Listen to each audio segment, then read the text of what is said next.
A note: following advice from Work-Life Imbalance may lead to action being taken by HR, your family, the authorities, or higher powers.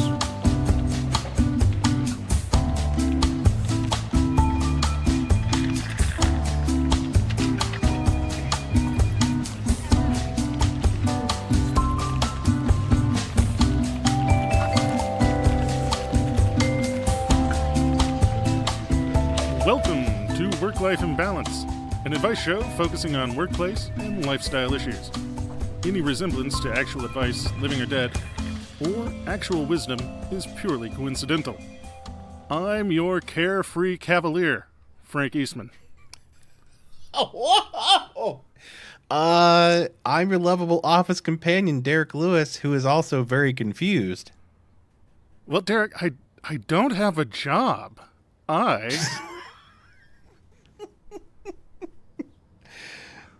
I mean, sure. Like, maybe you can't officially claim the professional title of monstrous manager anymore, but I think to our listeners, you are still a monster and of the manager type, so it could still work. I don't know if you can hear. I'm recording outside on this beautiful spring day in Seattle, California, or Seattle, Washington. I do hope the mics are picking that up because I'm getting it like it sounds like you are outside at some sort of, I don't know, some Indy 500 or something. Maybe not that extreme, but I've got sound like planes you going are. by. We've got crows. This place has got a lot of crows. I don't know if it's this place or if it's just me and these are an ominous omen of some sort that are desperately trying to communicate some doom to me, and I'm just like, there's a shitload of crows out here. That's weird. Yeah, you should probably ask the local populace and see what their crow position was before, whether they were anti or pro crow. That's a good wordplay for you there. Made only funny by the fact that I pointed it out. But you can ask them if they had a bunch of crows, and if they didn't, then you'll know that you brought them with you, and that the end times are near. Then I'll know. It was my fault. So, needless to say, since the last time we posted, I quit my job, I sold my house, and I drove to Seattle, Washington with a bunch of cats. With a purpose in mind. It wasn't just this was your weekend plan. You decided to do this on purpose. I did. This was a planned sort of transition. We had made a decision that we'd like to move to the Pacific Northwest, and it just so happened to line up that we could do so. And yeah. So it happened. It happened a little more rapidly than I thought. I thought I was going to have another month and a half trying to sell my house, but that deal closed very quickly. And so I literally kind of had to get my shit and get out, as opposed to a leisurely sort of fix the house and put it on the market. And it was like, it would be real cool if you take all your stuff and go. I was like, all right. We can do this. Yeah, the way you told it, like it certainly sounded as if the get your shit part of it was optional. That was not important. What was important was you physically vacating the premises. Yeah, that was physically the most needed to vacate the premise. I, in fact, did leave some amount of stuff because there was a bit of delay between when one set of movers came to pack all of my worldly possessions into a truck and move them to the Pacific Northwest, and when I moved to the Pacific Northwest, so there was about a week and a half to 2 weeks there in which I was squatting in my own home. So I did leave behind a few things because that was what I needed to survive for a week and a half while I was waiting for the deal to close on the house. Yeah, the people that came and cleaned up after you were gone just got like one 5-gallon bucket turned upside down, maybe one of those TV trays that you would use, TV dinners in front of the TV. You're scarily close to the truth, Derek. I'm hoping. I mean, I don't mean to get blue, but I'm hoping they left a toilet and some amount of toilet paper. Like, oh yeah, those are essentials. It like, was you could still one go of the to few the seats store left in the house. That's good. That's good. And then I assume that like all you had left was just like a pack of protein bars, and they had to last until you left. So you were just kind of rationing them out over the week and a half that you had left, just counting them, praying that, like, that they would no. last. If this gets pushed another day, Frank goes without food. And I mean that sounds really dangerous. So I'm glad that it worked out, because I'm on I think keto, it Derek. could have There's gotten not a much lot worse. of things I can eat, but people is one of them. that is very true. Although with your newly developed pork allergy, I am that's true. concerned that long pig might fall into that category. It might also be part of it. I'll have to check at some point. You'll never know if you don't try.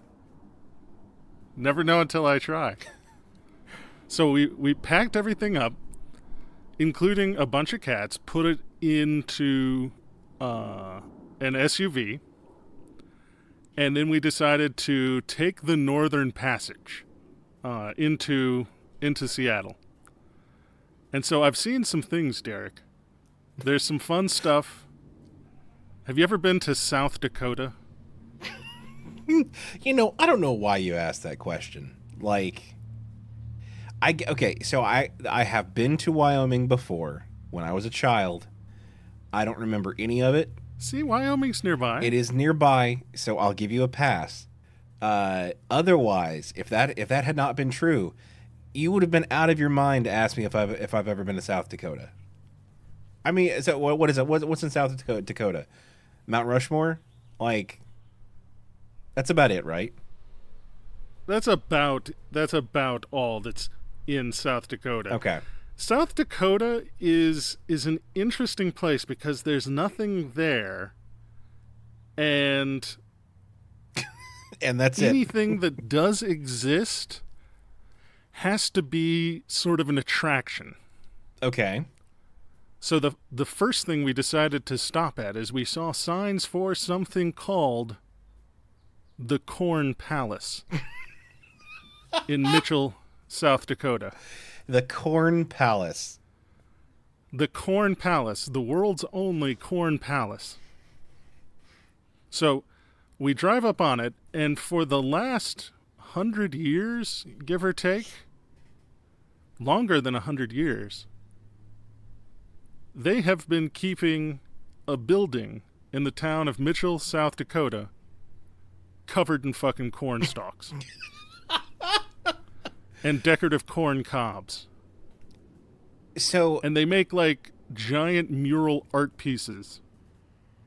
Okay, so we're talking corn husks, corn cobs, corn kernels, all of that used as decorative materials, or are we actually talking about like building materials, like foundation made out of corn and the like?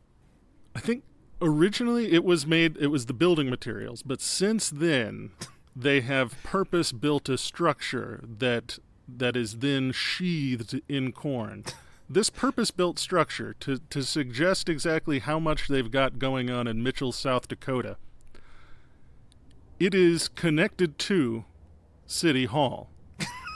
And across the street from the Corn Palace is the Corn Palace gift shop, which is also connected to the City of Mitchell Chamber of Commerce. Wow.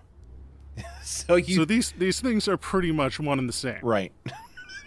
So if you're looking for the head of the Chamber of Commerce, chances are he's probably in the snack room of the Corn Palace. Yeah, he's probably working the cash register at the gift shop.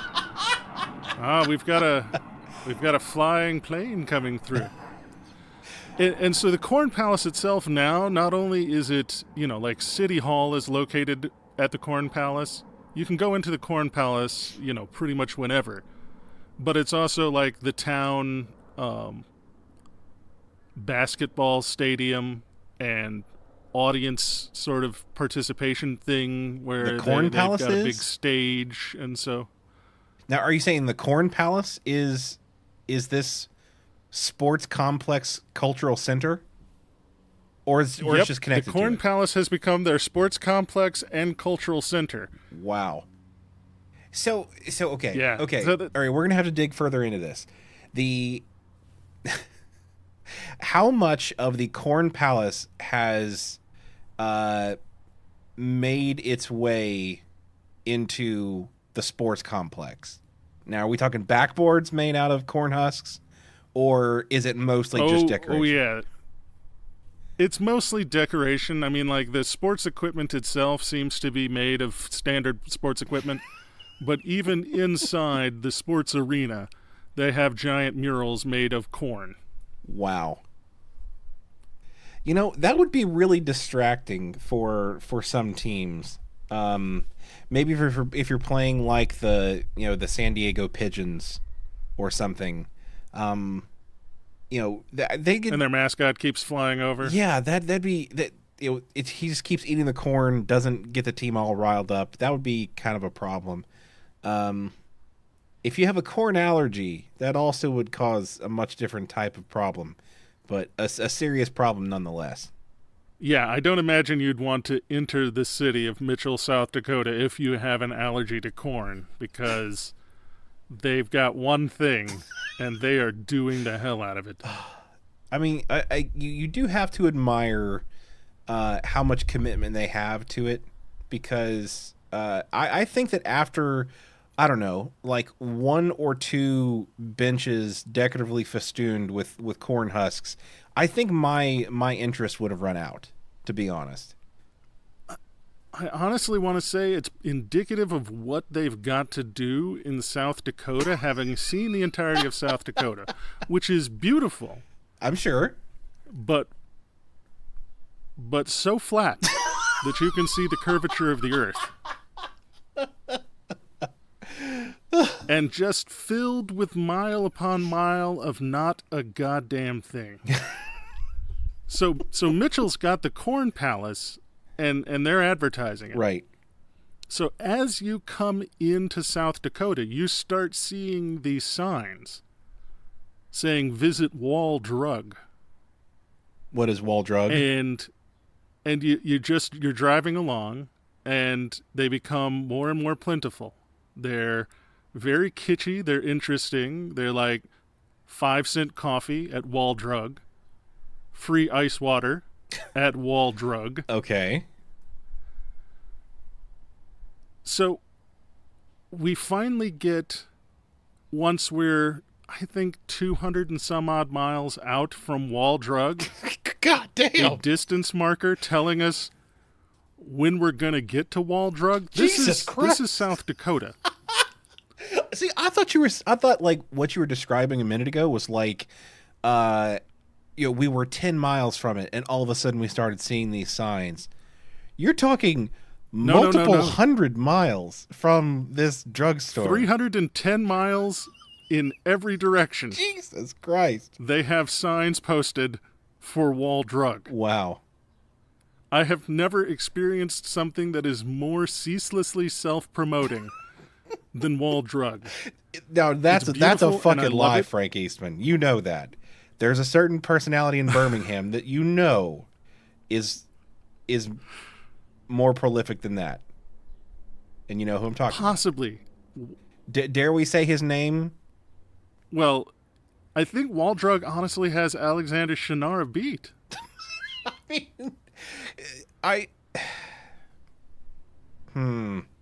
I'm trying to think of a good comparison because here's the thing. Because there's a lot to do in Birmingham. So like he is competing with a lot more. So it depends on how we're measuring it. if we're peering it, if we're measuring it in purely like number of appearances, I think Senor Shannara is going to win. If we're measuring on density of like stuff around to number of billboards, then yes, I think that the wall drug will win. Wall drug is so famous for its ceaseless self-promotion that there is a sign advertising wall drug in Amsterdam and several at the North Pole. Okay, that's impressive. So how old is wall drug?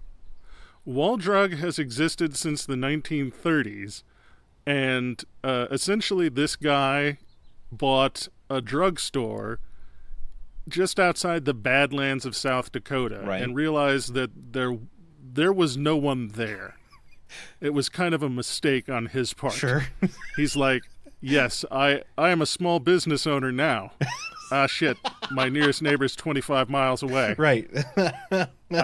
There's just not a lot going on here in South Dakota. And so they came up with a brilliant idea. It was the heart of the Great Depression.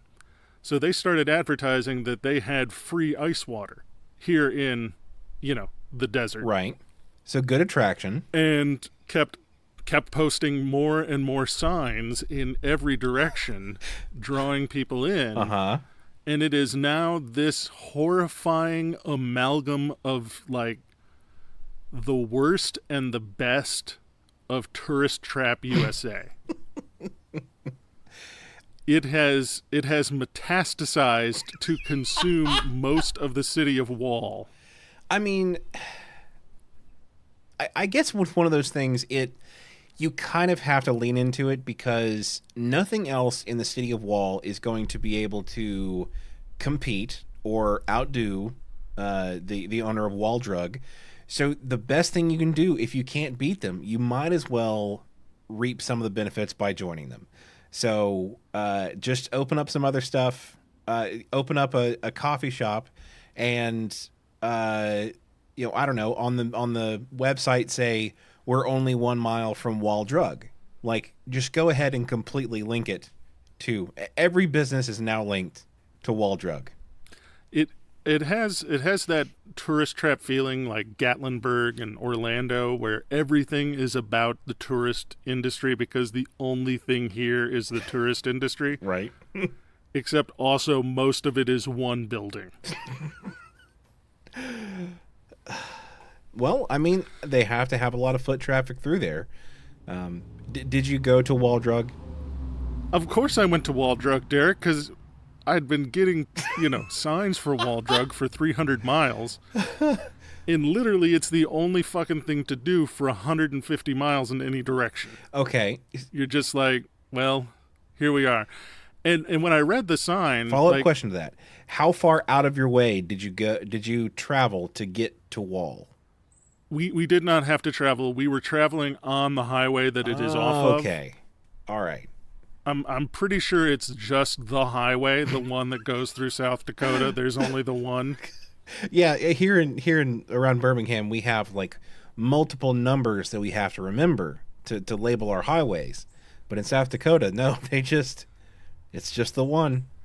And in there, the story of Wall Drug, they were talking about how they wanted to capitalize on the fact that they were building Mount Rushmore. Okay. Nearby. And so I thought, okay, Mount Rushmore is just over the hill then, right? Because, no, Mount Rushmore is a long, long-ass way away from Wall Drug. So what possible claim to fame?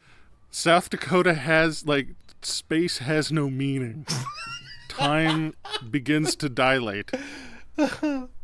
I mean, that makes sense. I have always existed on the highway through South Dakota, and I will exist eternally on as I am talking to you now, I am still on the highway in South Dakota. And forever shall you be.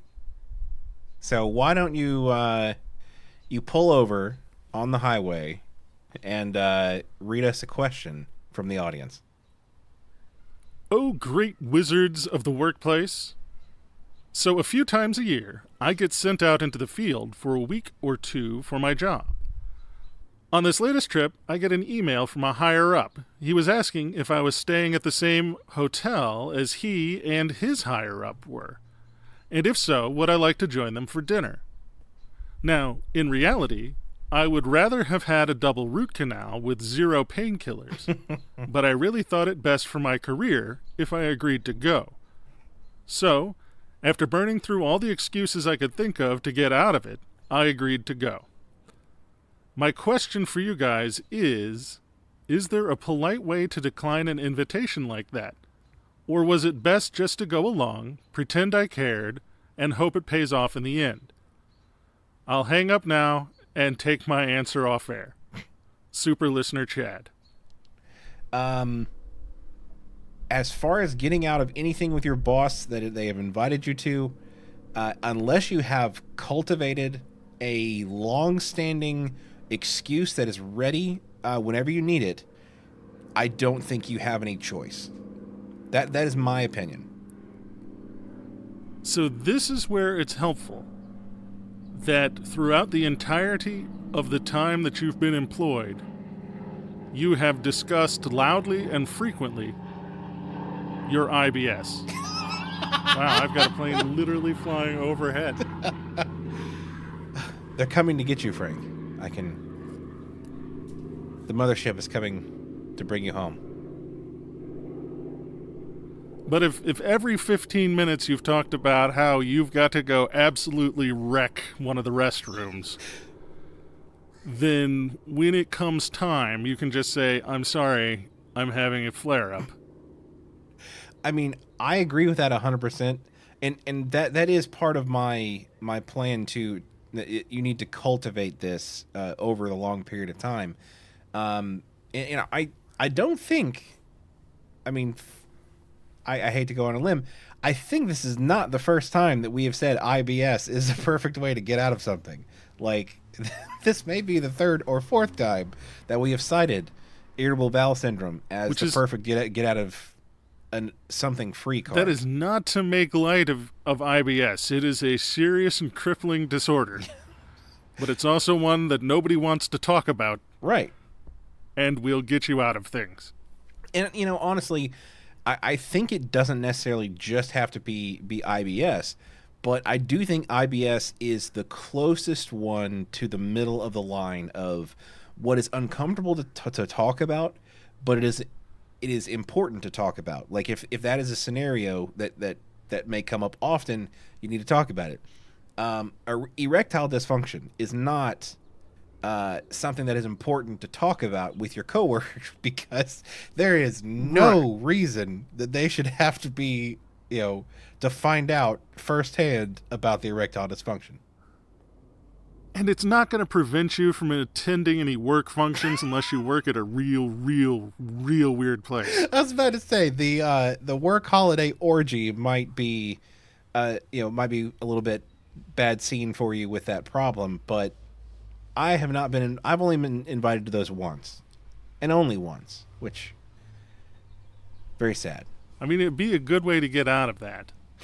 But I think so. IBS is one of those things that just kind of, regardless of what the event is, you can kind of put off that you don't need to attend because you're having a flare-up.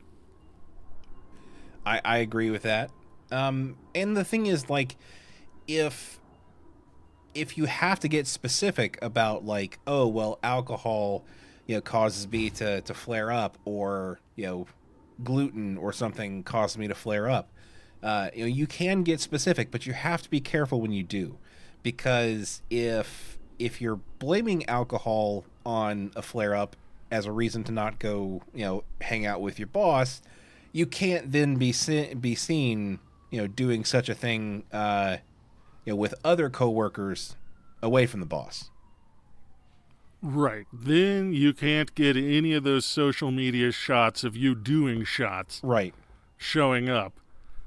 Also, then you get into that real uncomfortable possibility where they will design an event around your needs.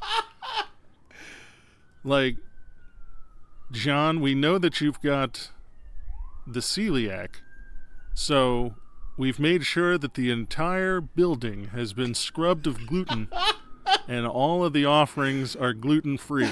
We have paid And now, quadruple the price for this buffet specifically so that you could come to. and now you are left with like this dark lie that you have to continue forward for the rest of your life. Yeah. So make sure whatever it is, it's something that you can commit to and you're comfortable committing to. Like I said, like, you know, don't say it's celiac or something, where bread would be a problem or gluten, because then you're committing yourself to some issues. But you know, you can pick one of the, you know, more minor maladies, and cultivate it and spring it whenever you need it. But I think the important part is that you have to cultivate it. Like I said, is there anything that you could say that doesn't involve like a family member's death that you could use to get out of something like this, that you hadn't previously cultivated? Something on the spur of the moment. I mean, I, for one, have used food poisoning multiple times. Unfortunately, I wasn't lying. I literally have... I was going to say, Derek, damn you, you tricked me. I hung Gatorade outside of a hotel room door for you. Yeah, like 11 p.m. Like, that was very touching and very nice and extremely necessary because I was very deprived of vital fluids. But no, like, every time that I have claimed food poisoning, it has been 100% legit. And it's been 5 or 6 times. Like, that's the bad part about it. It's not like, oh, I've had to claim food poisoning twice. No, I've had food poisoning like 5 or 6 times. Damn my love of oysters and I was going to say your love of sketchy clams. Yeah, my love of gas station ceviche is just it will be the thing that kills me. Has not served you well. No. But I mean, they say find what you love and let it kill you. In this case, it's a little more literal. So I'm trying to think of things on the spur of the moment because my other thought involves some pre-planning, and this is why you carry an uninflated inflatable cast in your baggage everywhere you go. Okay. So that at the spur of the moment, you can have broken your leg the night before. That's pretty good. My concern is that will get you, if they invite you to the trampoline park, I think that gets you out of it. If they invite you to dinner, you may have to go more like full body cast. Upper torso cast. Yeah, I'm thinking already. Yeah, because this is when they show up and they've got like a wheelchair or something for right, you. And, right. And now you're in too deep. Exactly. So now you're stuck with it, and you have to do this work function. I will say, the upper body cast can go one of two ways. Either you say, "Ooh, upper body cast, I can't go.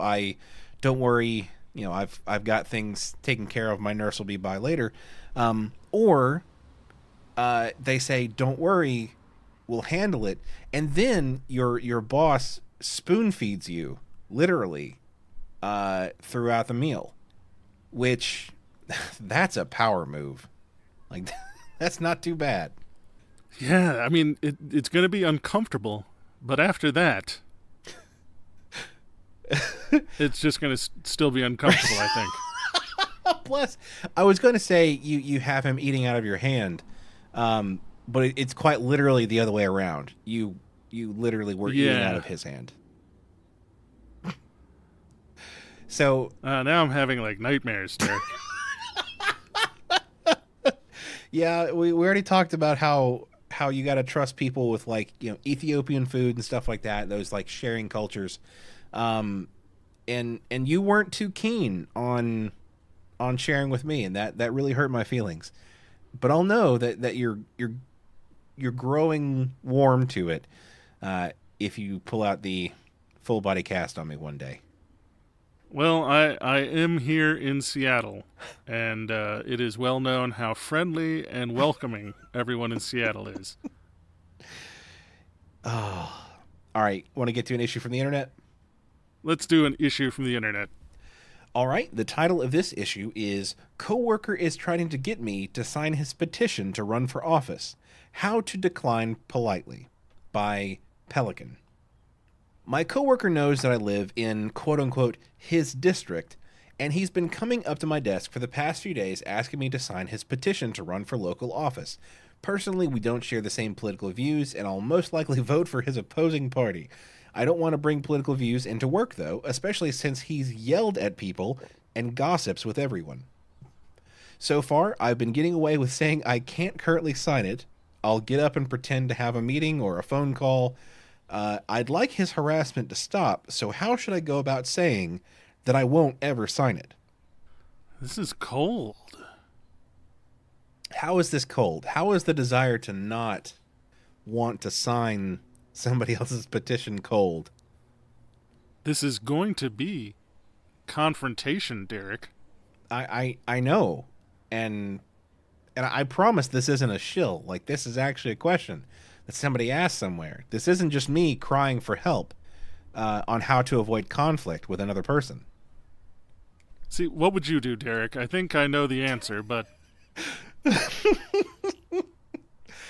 I'm trying to think of a good, like a good mental image of a person that I've worked with that has had a differing point of view than me, and so here's my complexity on all this, is that, you know, my frame of reference for like a coworker coming up and asking me to sign their petition, they're all software developers who, by and large, like, regardless of political views, like, are not fit to run for office. Like, they could, like, just think about it. If a software developer became like a local, you know, chairman of the local board of education or something, I don't know. It seems weird already that a non-teacher would be at the board of education, but whatever. Some local political office. Being a software developer, like, you could at most get them to come to one meeting like a month, and that seems not enough. So that's the problem with my frame of reference. Now, I think just the situation, like, I've had people come to my door before and ask for like petitions. I might hide under the desk. Like, I might like sense it coming and then remove myself from the premises. Like, and if I'm too late, if they see me start slinking away, and call my name, I'm committed. I'm just going to keep going. Like, I'll just continue to crawl into the trash can and slowly cover myself with refuse until they decide to go away. It's not a pride thing. It's just, I'm sorry. I can't. It's not you. It's me. I'll be here with the you know, tossed out pizza rolls where I belong. What about you? What would you do? I mean, I'm trying to think, because what I'm thinking of is, what would I do if I was cornered by the same person that you and I were cornered in a car with in 2016? And they wanted me to sign their petition to run for office. Oh. And there's no way, like, ordinarily, I think even if I didn't necessarily agree with this person and would 100% vote against them, it would be difficult for me to look them in the eye and say, I am not going to sign your petition. Right. Which is a very simple thing to say, but a very difficult thing to say. I will admit this freely. Like, we've all got a little bit of that social anxiety, and we all want to you know, move through the world having pleasant interactions with each other. Right. Well, plus, I mean, But at the same time, with this particular instance, not only is it a statement about them and like your feelings towards them, but you are literally saying I don't like you enough or trust you enough to send you through the democratic process. Like, I don't trust other people to shut you down hard enough for me to be able to sign this petition. yeah, like if it's possible that my signature is the deciding signature, that's one of those keystone moments, you know, that can set an entire timeline off in a good or bad direction, and I just don't think I could take that chance, and I think I'd have to say that. Because I would have to say, this is the choice that will consign the world to fire and doom, and to save everyone. I am not going to sign your fucking petition. right. And see, the thing is, like, this is also dangerous for you, because if you sign this petition, when the Terminators come back to try to right the wrongs, they're going to become looking for you, because, like, oh, yeah, you were the deciding vote. Like, you are now putting yourself in a very difficult position, and one in which Terminators may be hunting you down. And look, there's a lot of good TV on. I don't have a plain name like John Connor. They're gonna find me real fast. Yeah, there probably are not too many Frank Eastmans, all things considered.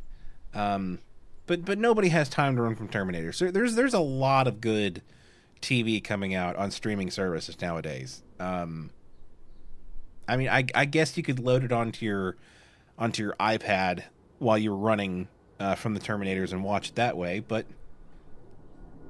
it's not a perfect plan. So either way, I think you have to decline. I think what I would say to this person is kind of be the person that I would want, have the strength of character to stand up for what you believe. Do the things that I cannot do, and say, no, I don't want to sign your petition because I think you are an idiot. Like, screw your political views. Like, in the same vein of all of that, like, if I knew somebody was an idiot, I wouldn't want them representing my political views. Like, I don't care whose political views they have. Like, if they're an idiot, I don't want them to be in politics.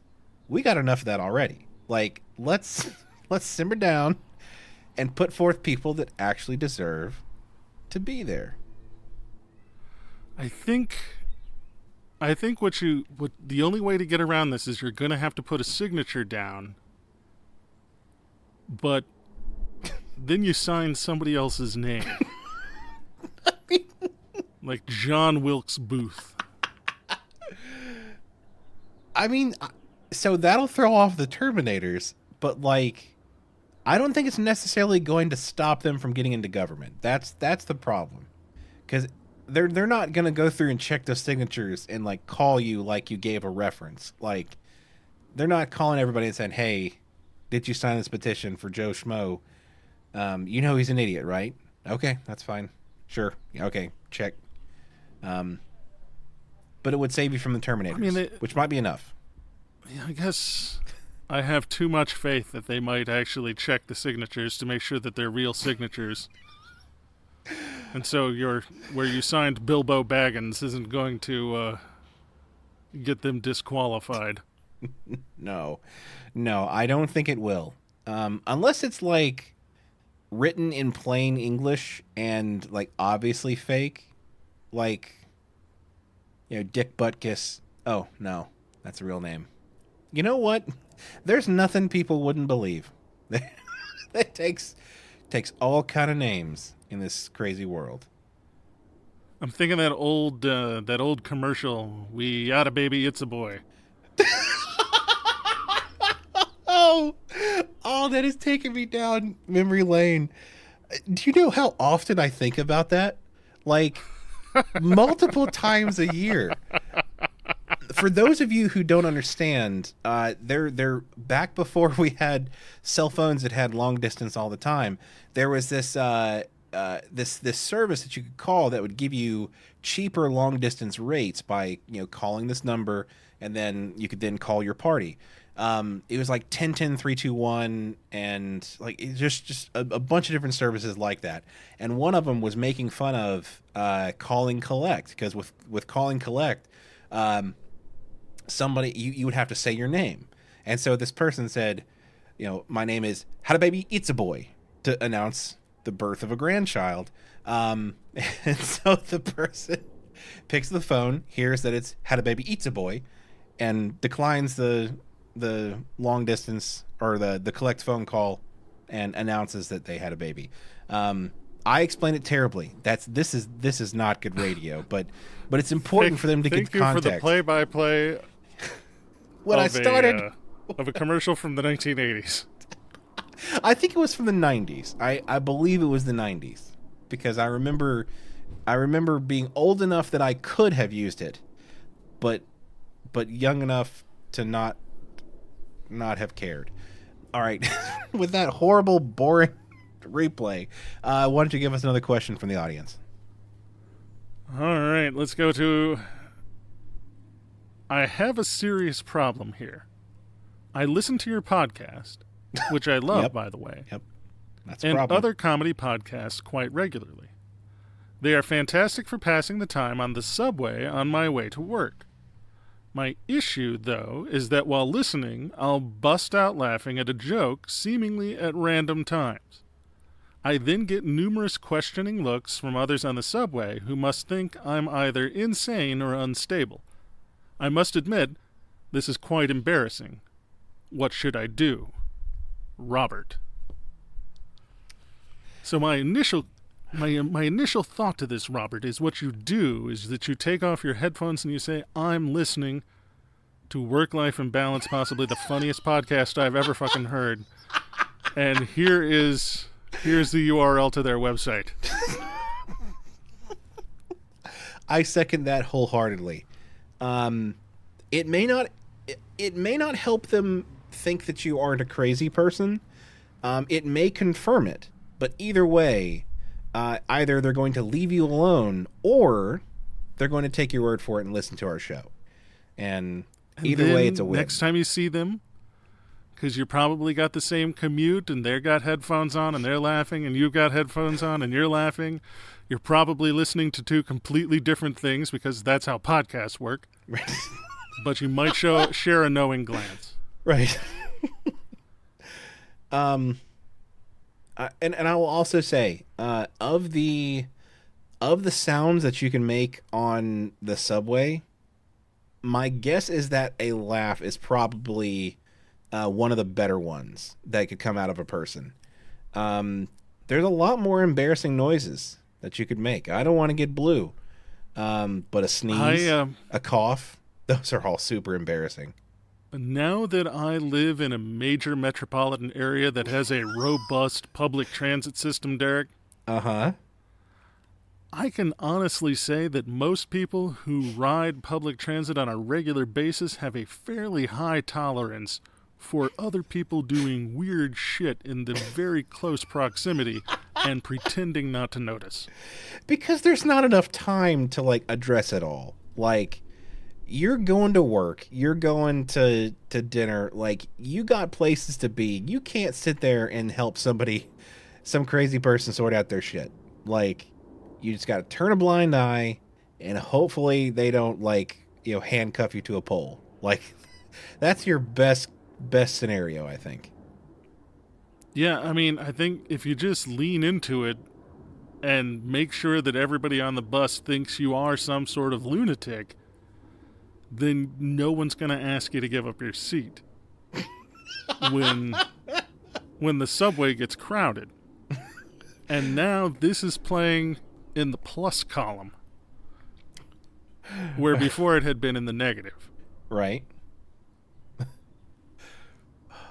Although I will say, as we continue to talk about other parts of this, I am becoming more and more enthused with this whole like in the mouth of madness, Sutter Kane type of grassroots level of word of mouth advertising for our podcast. I mean, I assume that most of our listeners are like possibly, I don't know, disheveled or something whenever they listen to our show and talk about it with others. So maybe we lean into it. Maybe we do go full like, I don't know how you go more Sutter Kane, but how could we possibly liven that up to where where whenever somebody rants about us, like Robert's going to do, we make it interesting. I mean, we're going to have to build a brand, and that brand is going to be centered around people randomly shouting about us and possibly also the end of the earth and a couple of other things, sort of all simultaneously, so that we get, some of that good side energy from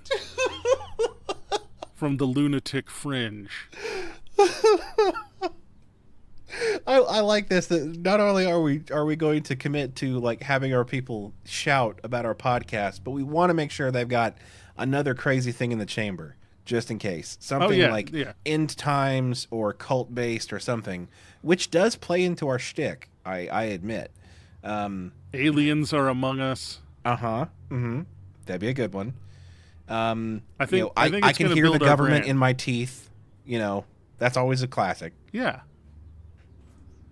Because I'm going to say the aliens guy from the History Channel has apparently, he's made it good. Uh-huh. And we could get known for that. So I'm curious. I will say, you hear of crazy people on the subway and all kind of stuff talking about the end of times and all that kind of stuff.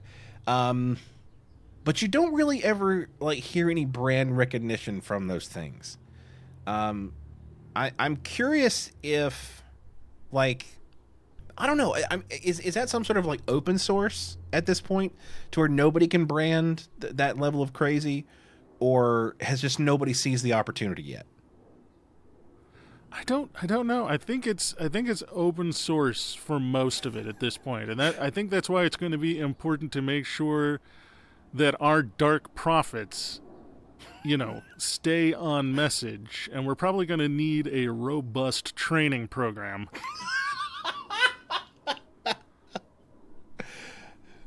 A training to make sure program. that our prophecy associates are bringing the appropriate experience to our consumers, the hapless people on the subway.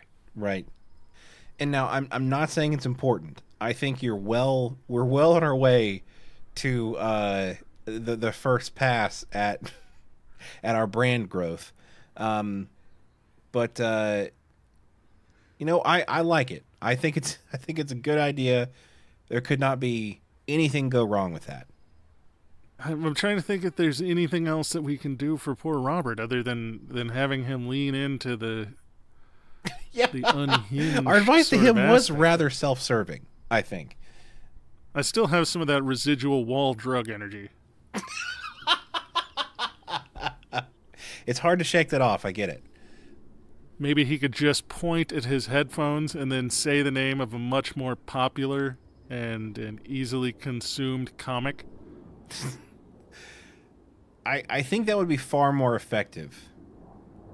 But it has to be somebody that is ubiquitous enough that everybody knows, but not so interesting as to garner further conversation.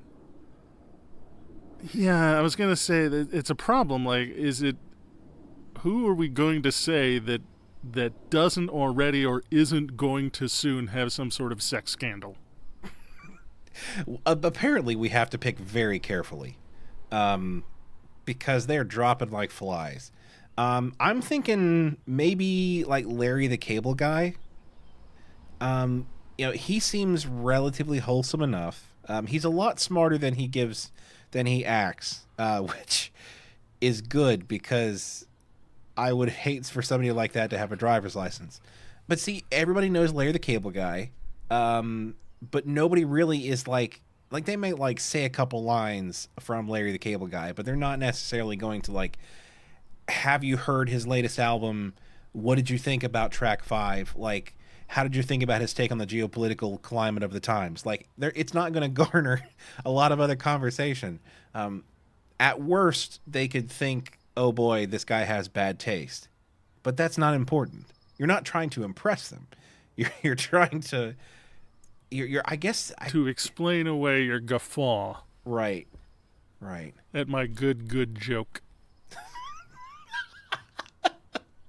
I mean, at most, I would guess this happens once, twice a year. That one of these guffaws hits you on the titter train. now and then. So when this happens again in December, hopefully now you will have a couple strategies with which to stave off. Want to hit an issue from the internet? Let us do that.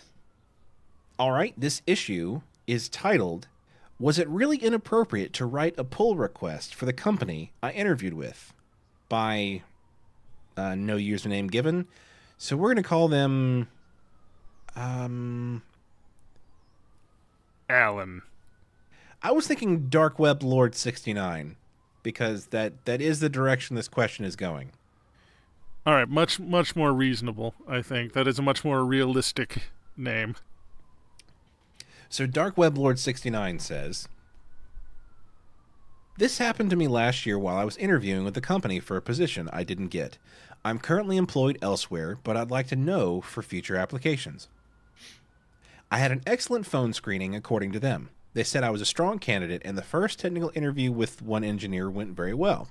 Between that second interview and the final interview, I found their software had an open source API on GitHub, written in Python.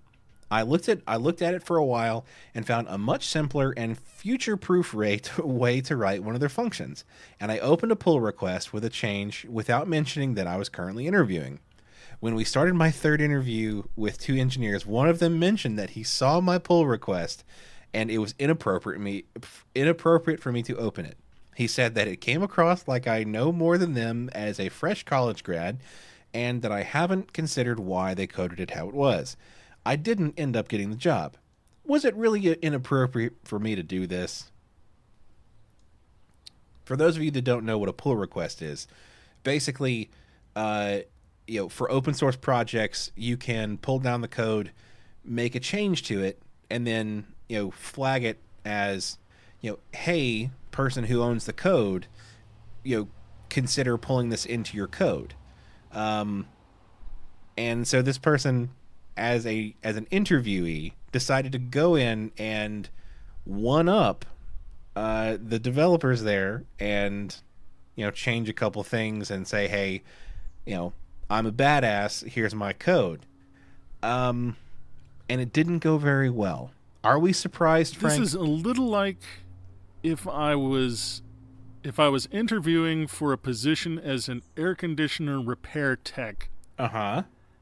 And in the middle of interviewing, I came back in the middle of the night and tried to badly tune up their AC. And then left a calling card. Right. With my name on it. Saying, I was here. You can thank me later. They come in the next morning and they're just like, it's like 97 degrees in there because they didn't do a good job. And so now they're all sweating as you come in for the third interview. Because they broke it. Yeah. Yeah, that's pretty much what this dear sweet child did. I mean, I think that he should continue doing this, though. I think that he will eventually find the right place for him, in which, Derek, I don't have a job yet, and I just need to clear as many people out of the pool as I can. So it's not in my personal best interest to make sure that this kid stops making these mistakes. Yeah, I thought that maybe you were going to elaborate and, have some sort of like personal growth message for this person. But no, once again, it was just in your self-interest to thin down the pool of potential competitions for any job you may find. And I'm I sorry, respect Derek. that. I've seen Wall Drug. I've been changed by Wall Drug. Nothing can be the same after Wall Drug. Nothing can be the same after Wall Drug. You know, these crows started showing up. They've heard about right our show. after. This is completely wild to me that someone like it is not. I mean, maybe it's sad. I will go forward and say, maybe it's sad that to me that this is a completely unsurprising sort of statement. Like, is this a terrible and stunningly bad idea? Yes. Is this an idea that someone who had like a modicum of self-awareness would never in a million years do? Also, yes. Yeah. Is this something that a junior software developer would do? 100%. Right. Absolutely. And I mean, you're exactly right. There is this and maybe it's not all engineers that do this. Maybe there are other people are as foolhardy as this too. But it's the Dunning-Kruger effect. Like, the less you know, the more you think you know. So, you pull down this open source API that was made by, developers that have been around for a while. Maybe they don't have the most cutting edge technologies, but there's some context to why they made it the way they did. Sometimes it's bad, sometimes it's acceptable. And for you to assume that you know enough to just completely overhaul it shows how little you actually know. Like, unless you somehow, like, your one code check-in that you do fixes a bug that they have been like trying to fix for 20 years, and all of a sudden, like, they call you and you're the new CEO. Like, is that possible? Like, is this what this guy is fishing for? Say, do you think there's a path there, Derek? There might be a career path there.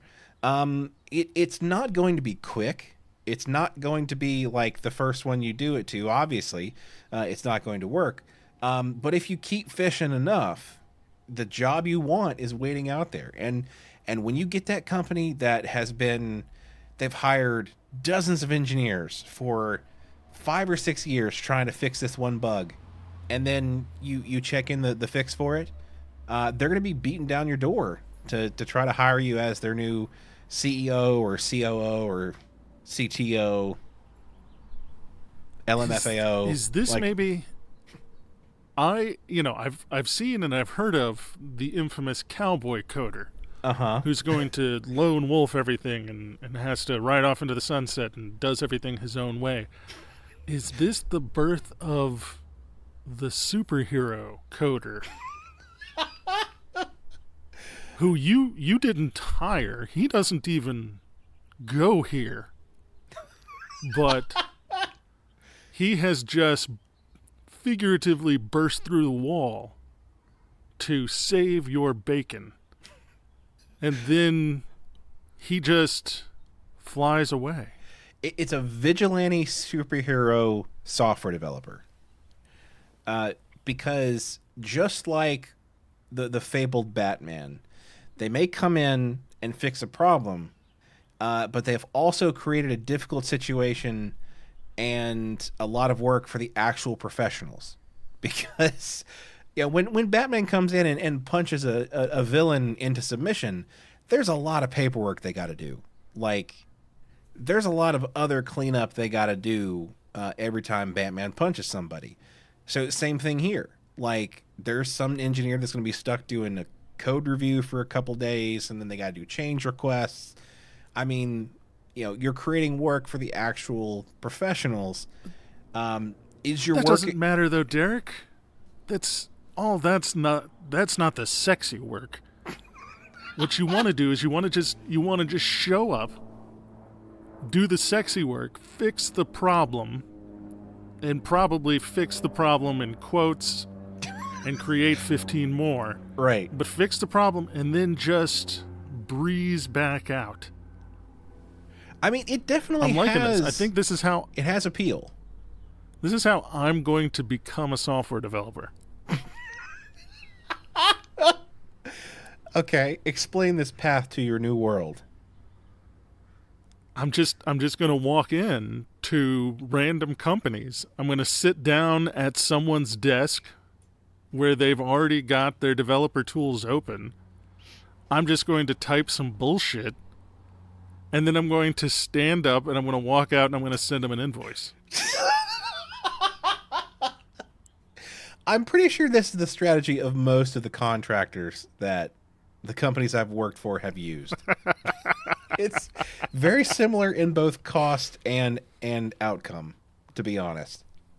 It's almost like I've been in this business for a while, huh? Right.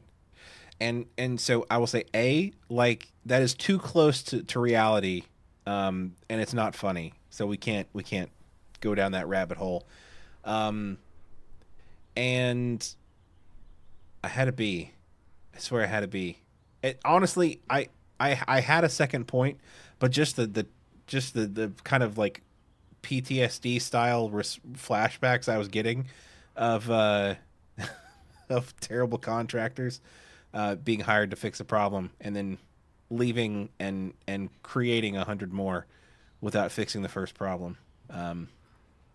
So what I'm hearing is that this kid has a lucrative career in front of him as a contractor.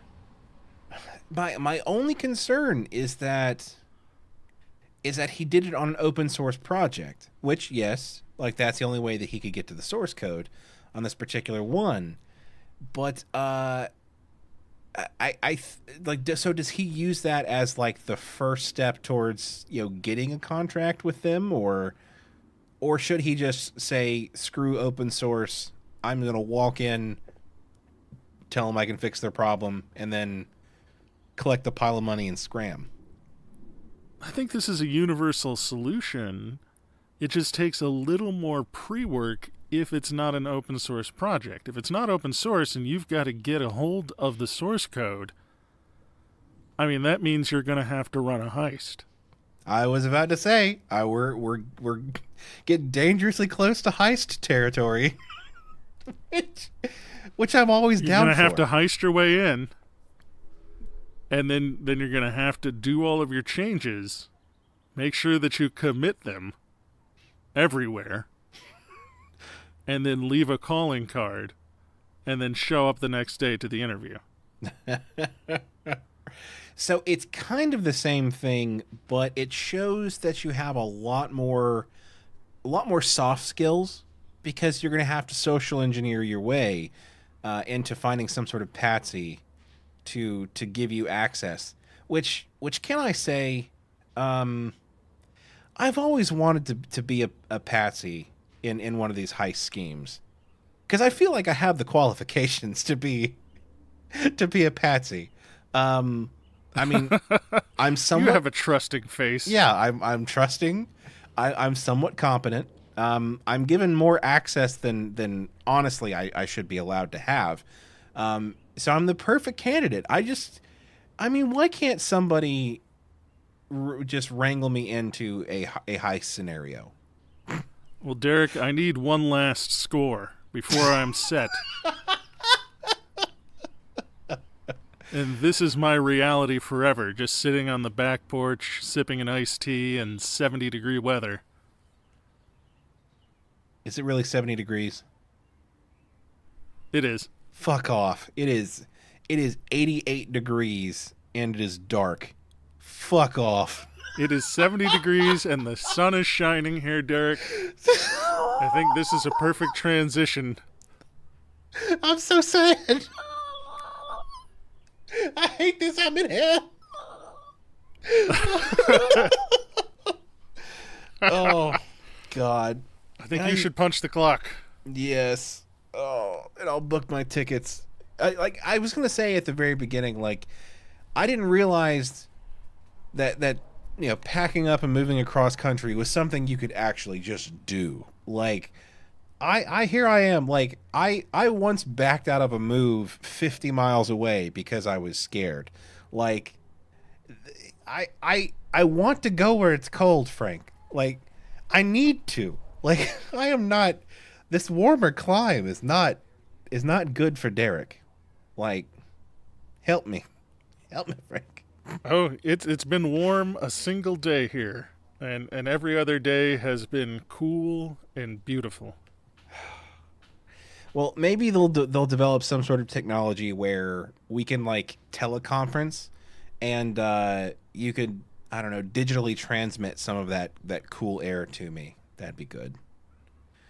I mean, that's the kind of shit we need, and what we actually have is those fucking Snapchat filters that turn men into women and women into men. God damn it, we missed an opportunity here. We went in the wrong direction. I know what our next IPO is going to be. I'll gladly do it if we can figure it out. Anyway, all right, before we go, please send us your questions. We need your questions. Like Please.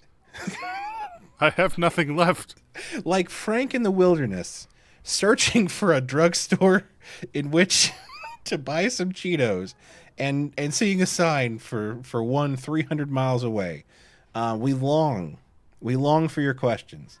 They don't have to be perfect. They just have to be something that we can make some funny out of. So work or life situations, please send us some questions to make some funnies out of. Send them to questions@WLIcast.com. If you want to help support the show, you can go to patreon.com/WLIcast and become a patron. You'll get some cool swag to show off your WLI pride or shame, either one. Check out our website, WLIcast.com, where you'll find links to our social media and our merchandise store. Also, we don't normally talk about milestones that much because we don't want to toot our own horn. But we have officially passed 10,000 downloads, which is a huge milestone in my mind. It's amazing to know that like just a couple of us yahoos sitting around talking about our terrible work situations that we have had has garnered enough enjoyment from others that you keep coming back. So a heartfelt thank you from me and Frank. It's amazing. We're so happy that you guys listen, and we hope to not run you off during the next 10,000 downloads. We'll see what we can do. And please do us a solid and tell your friends about the show. You'll be instantly more popular with your coworkers or your money back. Or at the very least, we will appreciate that you tried. Remember, after you laugh on the subway, that's the time to tell everybody about it. It absolutely is. This has been the Work-Life Imbalance Podcast. I'm Frank Eastman. I am stewing in my own sweat, Derek Lewis. And with that, I think we're going to have to transfer you. I worry that it may not be obvious that I was talking about the climate. This is an extension of the climate conversation. I am a moist boy anyway. Like, so like, at the best of times. At the best of times, I am a moist boy. You've got a higher than usual level of moisture.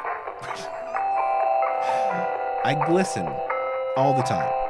You are the human embodiment of a Duncan Hines cake.